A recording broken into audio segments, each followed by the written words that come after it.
కుమార్ గారి మంచి యాక్టర్ కాజల్ తను కూడా రాక ఈ సినిమాలో ఒక మంచి క్యారెక్టర్ చేసింది. ప్లస్ రివీల్ చేయకూడదు, ప్రభాస్ గారు ఈ సినిమాలో 20 to 30 minutes సెకండ్ హాఫ్లో వస్తారు అంతే.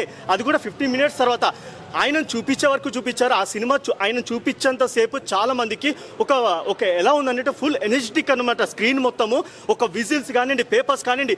ఫస్ట్ హాఫ్లో విష్ణు గారిని చేసేటప్పుడు ప్రతి లవ్ ట్రాక్స్ కానివ్వండి, ప్రతి సీన్స్ కానివ్వండి, వాళ్ళు ఏం రాసుకున్నారో, వాళ్ళు ఏం చూపించారు. ఇంకోటండి, శ్రీకాళహస్తిలో ప్రధాన అర్చకులు నేను అక్కడి వరకు వినిపించే వరకు నేను చెప్తాను. నేను వెళ్ళొచ్చా మొన్న రీసెంట్గా చెప్తున్నా, శ్రీకాళహస్తిలో ప్రధాన అర్చకులు కానీ ప్రతి ఒక్కటి విషయం తెలుసుకొని మేము ఈ సినిమా మేము రాసుకున్నామని ఆయనే చెప్పారు. కానీ మీరు ఎక్కడ చూపించారని నాకు అర్థం కావట్లేదు.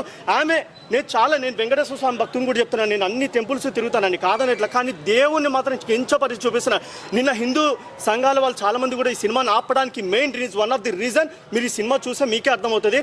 ప్లస్ ప్రభాస్ రోల్ మాత్రం చాలా హైలైట్గా చూపించారు. ఎందుకనంటే ఆయన ఫ్యాన్స్ అనేది పక్కన పెట్టేసాను, ఆయన role as a Rudra character చాలా పవర్ఫుల్ విత్ ఎలివేషన్. బీజిఎం మాత్రం ఎక్కడ కూడా తగ్గకుండా చూపించారు. ఎందుకంటే ప్రాణం పోసారు సెకండ్ హాఫ్లో అని చెప్పాలా.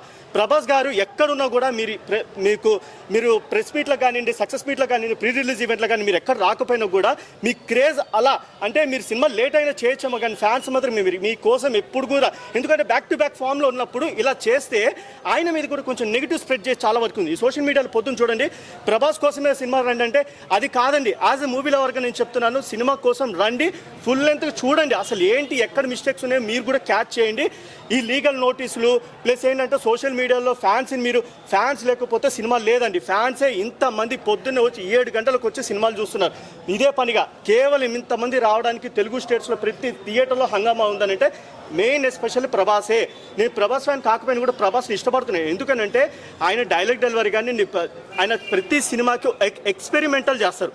మీరు బాహుబలి కానివ్వండి, ప్రతి సినిమా చూడండి, రాజాశ్యామ్ కానివ్వండి, ప్రతి సినిమా కూడా ప్రతిదీ ఎక్స్పెక్టేషన్. ఈవెన్ రాజాశ్యామ్ చిన్న గ్లిమ్స్ కోసమైనా కూడా ఎంతమంది ఎగబడి చూస్తారు, మిలియన్స్లలో ఉంది. ఈరోజు అలాంటి సినిమా కోసం వెయిటింగ్ చేస్తున్నారు. ఈరోజు మెయిన్ ఈ సినిమాకి రావడానికి ప్రభాస్ కోసమే వచ్చారు. ఈ సినిమాలో కొన్ని మైనస్ పాయింట్లు ఉన్నాయి. ప్లీజ్ దయచేసి చెప్తున్నాను, ఈ సినిమా సెన్సార్ బోర్డు వాళ్ళకు కూడా నేను ఇక్కడి నుంచి రిక్వెస్ట్ చేస్తున్నాను. సార్, మీరు ఈ సినిమాని కొంచెం ఫస్ట్ హాఫ్లోగా మెయిన్ సీన్స్ కొంచెం ట్రిమ్ చేయండి. సెకండ్ హాఫ్ మాత్రం ట్రిమ్ చేయకండి. ఎందుకంటే సెకండ్ హాఫ్ మెయిన్ ప్రభాస్ గారి కానీ క్లైమాక్స్ వరకు కొన్ని సీన్స్ ఇంపార్టెంట్ ఉన్నాయి.